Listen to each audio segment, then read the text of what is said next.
നമസ്കാരം. പാകിസ്ഥാൻ സൈന്യത്തിന് കനത്ത തിരിച്ചടി.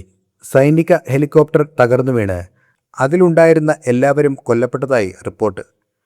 പാകിസ്ഥാൻ അധിനിവേശ കാശ്മീരിലെ മുസാഫറാബാദ് പ്രദേശത്തിന് സമീപമാണ് അപകടം നടന്നത്.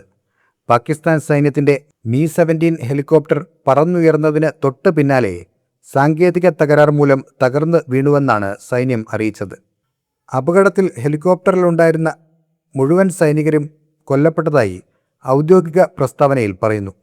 സംഭവം നടന്നത് ഇന്നാണ്.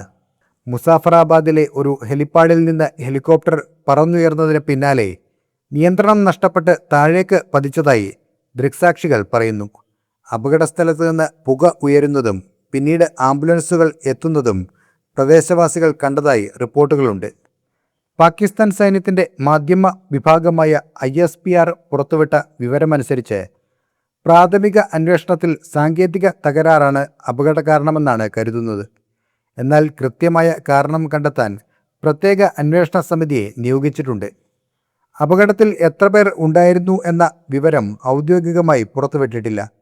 എന്നിരുന്നാലും ഹെലികോപ്റ്ററിലുണ്ടായിരുന്ന എല്ലാ സൈനികരും മരിച്ചതായി പാകിസ്ഥാൻ സൈന്യം സ്ഥിരീകരിച്ചിട്ടുണ്ട്.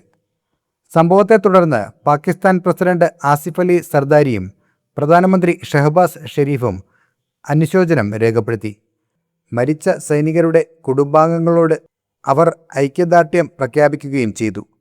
സൈനിക മേധാവി ഫീൽഡ് മാർഷൽ അസിം മുനീറും ദുഃഖം രേഖപ്പെടുത്തി. സമീപകാലത്ത് സുരക്ഷാ സാഹചര്യങ്ങൾ സങ്കീർണമായിരിക്കുന്ന മേഖലയിലാണ് ഈ അപകടം ഉണ്ടായിരിക്കുന്നത്.